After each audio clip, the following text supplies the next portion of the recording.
Mungkin bisa ceritain nih gimana awal mulanya sampai bisa apa tuh istilahnya baca dari kartu. Terus juga Mas Denny ada pengalaman gak sih?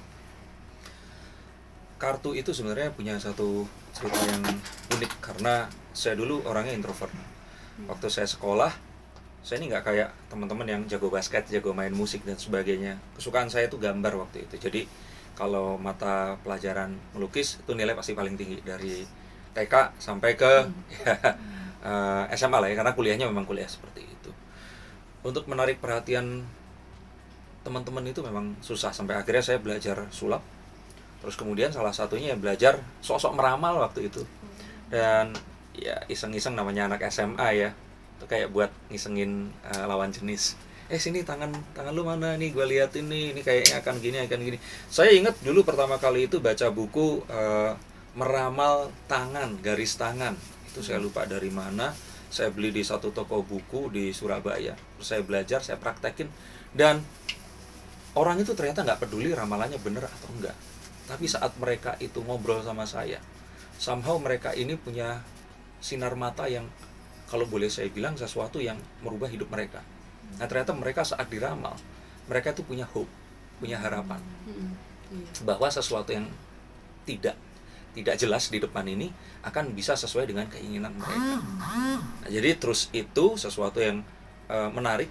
Saya sempat lupakan itu. Terus waktu kuliah saya normal aja seperti kebanyakan orang. Nah waktu saya ambil sekolah pasca sarjana di ITB juga, saya dapat beasiswa. Saya tertarik untuk, karena saya S1-nya interior, S2-nya itu DKV. Saya tertarik dengan gambar-gambar di kartu-kartu seperti tarot, dan kalau di Indonesia itu ada kartu namanya ceki. Nah, itu awalnya dari gambar wayang, terus kemudian jadi kayak kartu domino gitu. Gimana itu bisa menggambarkan sebuah ilustrasi dan storytelling tentang masa depan yang belum tercapai ini tadi.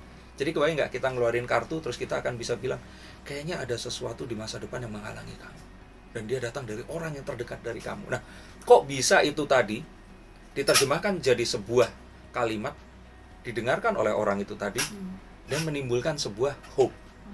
Nah, saya sempat ingin menjadikan itu tesis atau bahan skripsi S2 gitu, tapi dosen waktu itu menolak karena saya belum bisa menemukan satu narasumber yang memang bisa dipercaya.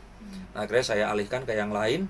Nah, untuk bahan doktorat saya nanti ini, pengennya nanti ngambil S3 lagi.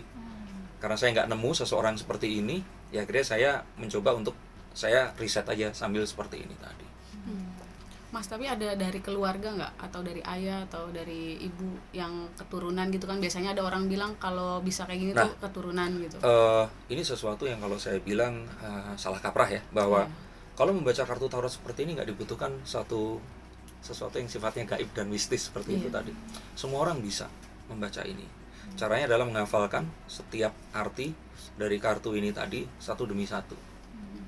Dan kalau kartu ini tadi digabungkan menjadi cerita begini, berarti kan urutannya kan begini kan. Nah, berbeda dengan kalau seperti ini, ya kan.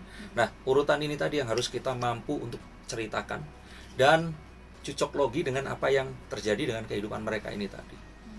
Loh Mas, berarti kartu tarot itu cocok logi. Di hidup ini apa sih yang nggak cocok logi? Saya pikir sih semuanya akan seperti itu. Dan kalau Mbak tadi nanya seperti itu, orang tua saya nggak ada yang punya seperti ini karena itu tidak dibutuhkan. Karena ini bukan sesuatu yang berhubungan dengan kegaiban, kemistisan dan paranormality, itu nggak ada itu tadi. Ini pure skill dan kemampuan kita.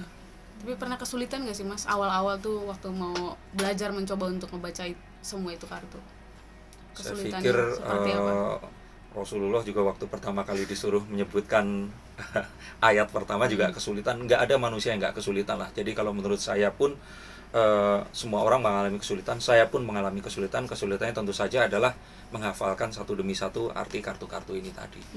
Nah, kesulitan berikutnya adalah merangkai cerita. Kalau kartu ini muncul di pertama, kedua, ketiga, atau berikutnya seperti apa, karena tebaran kartu tarot ada banyak. Dan yang terakhir adalah menghubungkan kesulitannya dengan ya kehidupan mereka ini tadi.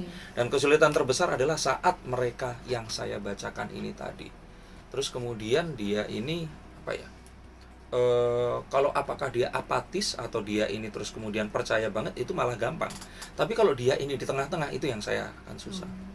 Nah, kadang-kadang di tengah-tengah ini bukan karena dia nggak percaya sama saya, tapi dia nggak percaya sama dirinya sendiri.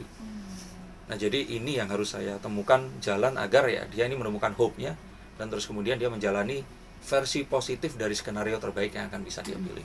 Pernah dapat cibiran atau tanggapan-tanggapan yang gak bagus nggak sih Mas? Nah, balik lagi itu tadi, saya selalu mencontohkan Rasulullah nih. Dia orang baik seperti apa beliau ini, dia membawakan ayat suci Tuhan juga, tapi dia juga tetap dilemparin batu dan kotoran gitu. Jadi kalau menurut saya sih, beliau aja seperti itu, apalagi kita. Jadi kalau saya pikir sering sekali, dan ya nggak masalah. Malah saya akan melihat bahwa, dan ini bukan sesuatu yang sifatnya itu puitis dan filosofis ya, tapi saat seseorang itu memberikan sebuah tanggapan, apakah positif atau negatif, itu tetap positif karena mereka ini memberikan waktu, effort, dan rasa yang mereka miliki untuk kita. Jadi kalau menurut saya sih banyak banget, dan setiap hari kayaknya ada selalu seperti itu. Tapi ya di saat bersamaan pujian juga banyak saya terima. Sempat menyangka nggak sih Mas bisa sampai besar kayak sekarang Bang Denny Darko terkenal gitu? Ya mungkin subhanallah ya, ini pemberian Tuhan. Dan kalau seperti itu juga saya lebih nggak menyangka kalau hari ini saya masih hidup sih. Karena sebenarnya apapun dalam hidup ini ya pemberian, dan satu ya kalau yang di atas nggak izinin kan ya nggak seperti ini. Jadi kalau menurut saya sih nggak, kalau dibilang nggak menyangka ya ini melebihi doa saya. Tapi saya berdoa juga diberikan yang lebih lagi, dan diberikan satu kekuatan agar saya ini mampu untuk membawa apapun itu tadi. Pernah ada gitu Mas, teman ataupun orang terdekat pas abis dibacain kartu tarot terus datang sama Mas, oh bener loh ini kejadian gitu? Oh ya banyak, banyak yang seperti itu. Dan kalaupun itu terjadi ya saya bilang ya itu kebetulan. Sama kayak almarhumah Mbak Yu pun bilang seperti itu ya, kalau yang saya baca ini betul ya itu sebuah kebetulan. Karena sebenarnya saya sendiri ini kan membaca kartu yang saya anggap ini membaca tanda. Kalau tandanya tepat ya artinya ya Tuhan ini mengizinkan untuk tepat gitu. Kalau nggak tepat ya artinya saya salah membaca. Jadi kembali lagi, kalau positif ya Tuhan yang izinkan, kalau itu negatif ya saya aja yang bego gitu. Artinya kalau sebenarnya masa depan atau sesuatu yang di depan itu berasal dari hope kita ya sebenarnya. Kalau bisa dibilang ada seperti itu nggak sebenarnya kita bisa menentukan. Akhir-akhir ini saya akhirnya membongkar sebenarnya ramalan itu apa. Dan saya katakan sebenarnya saya tuh nggak bisa meramal, tapi juga nggak ada orang bisa meramal menurut saya loh ya.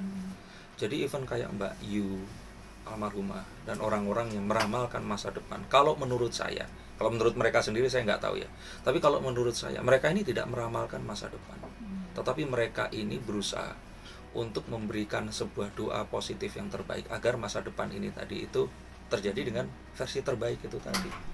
Nah, kalaupun ternyata mereka ini istilahnya mengatakan sesuatu yang negatif, misalkan nanti akan ada pesawat ini akan jatuh seperti itu sebuah kecenderungan yang mana kalau misalkan Mbak nih, kalau misalkan Mbak minta saya ngeramal Mbak ini, saya akan bilang Mbak kayaknya Mbak ini nanti umurnya nggak akan lebih dari 80 tahun.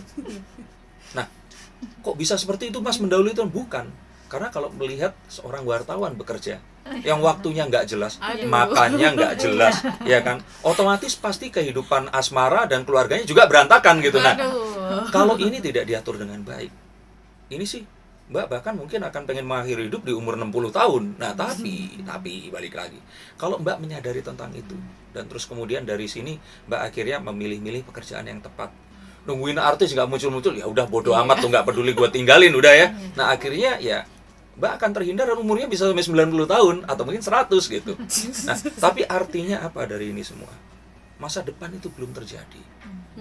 Dan saat masa depan itu belum terjadi, cara yang terbaik untuk meramal masa depan adalah menciptakan masa depan itu tadi. Nah, saat saya membaca kartu, saya memberikan hope, memberikan harapan, memberikan satu kira-kira nanti di depan ini akan seperti apa. Mbak, anakmu nanti akan jadi seseorang yang sukses.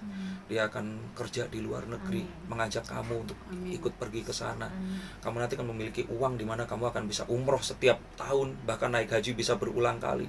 Nah, tapi itu harus kamu mulai dengan misalkan itu tadi, mengatur waktu hidupmu, mengatur karirmu mau seperti apa. Nah ini kan sesuatu yang sifatnya saya kasih hope-nya agar mereka ini menertibkan semua ritual untuk mencapai hope ini tadi. Oke. Kira-kira begitulah. Hmm.